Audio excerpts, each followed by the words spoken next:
JCB machine तोड़ रही थी शिव जी की मूर्ति। तभी हुआ कुछ ऐसा कि भोलेनाथ ने दिखा दिए दिन में ही तारे। जी हाँ दोस्तों, ये वीडियो आज सच्ची घटना पर आधारित है। दोस्तों, ये घटना ज्यादा पुरानी नहीं है। दरअसल एक जगह पर सरकार द्वारा लगातार काम करवाया जा रहा था, जहां जेसीबी मशीन द्वारा खुदाई की जा रही थी। लगातार 2 दिनों से जेसीबी मशीन खुदाई कर रही थी, लेकिन आखिर किसने सोचा था कि भगवान शिव का नाम जेसीबी मशीन के अंदर पंजर ढीले कर देगा। खुदाई के दौरान कई क्विंटल मिट्टी बाहर निकाली जा रही थी, लेकिन उसी वक्त जेसीबी के ड्राइवर ने एक नाग को खुदाई वाली जगह पर देखा। उसने नाग की वजह से खुदाई का काम कुछ वक्त के लिए रोक दिया और वो उसे वहां से भगाने लगे। काफी कोशिशों के बावजूद वो उस नाग को बाहर नहीं निकाल पाए। प्रशासन, सरकार सभी सकते में थे कि आखिर ये नाग जा क्यों नहीं रहा बाहर। जैसे जैसे करके जब उस नाग को हटाया गया, उसके बाद जेसीबी मशीन फिर से चालू हो चुकी थी और फिर वो लगातार खुदाई करने लगे।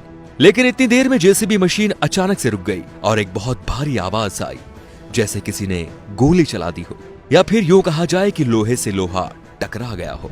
जैसे ही जेसीबी के ड्राइवर ने अपनी मशीन रोकी, उसने देखा कि मिट्टी के बीचों बीच एक चीज लगातार चमक मार रही है। फिर क्या, उसने इस बात के बारे में अपने से बड़े अफसर को सूचित किया और सबने उसे महज एक छोटी सी चीज समझकर खुदाई करना दोबारा शुरू कर दिया। आधे घंटे के अंदर ही जेसीबी मशीन में खराबी हो गई। बिल्कुल नई जेसीबी मशीन में अचानक यूं खराबी आने की वजह से सभी चौंक गए थे। लेकिन अब तो चमकने वाली चीज बहुत ज्यादा मात्रा में दिखाई दे रही थी और सबने जब गौर से उसके ऊपर से मिट्टी हटाई तो सबने देखा कि वो कोई और नहीं बल्कि एक शेष नाग थे, जो कि एक खास प्रतिमा की सुरक्षा कर रहे थे। इसके बाद उन्होंने एक दूसरी जेसीबी मशीन मंगवाई और पास से खुदाई करने लगे। जैसे जैसे खुदाई होती गई, वैसे वैसे सबके होश फाख्ता होते गए।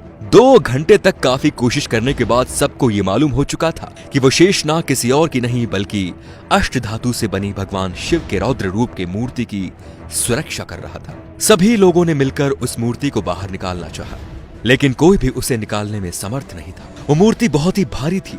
उसके लिए क्रेन मंगवाई गई। जब क्रेन की मदद से उस मूर्ति को ऊपर उठाने की कोशिश की गई तो शुरुआती दौर में उस मशीन के पट्टे टूट गए, लेकिन दूसरे प्रयास में वो मूर्ति धीरे धीरे बाहर निकाली जा रही थी।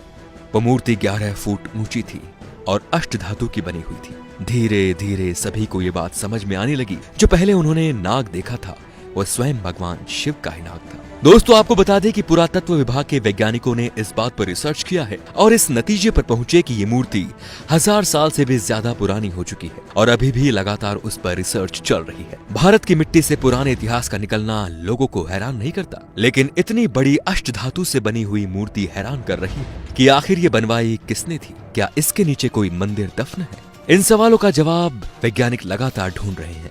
तो दोस्तों, ये वीडियो आपको कैसा लगा कमेंट करके जरूर बताइए और वीडियो को शेयर करना बिल्कुल ना भूलें ताकि आगे भी ऐसे ही वीडियोस आप तक पहुंचते रहें। धन्यवाद।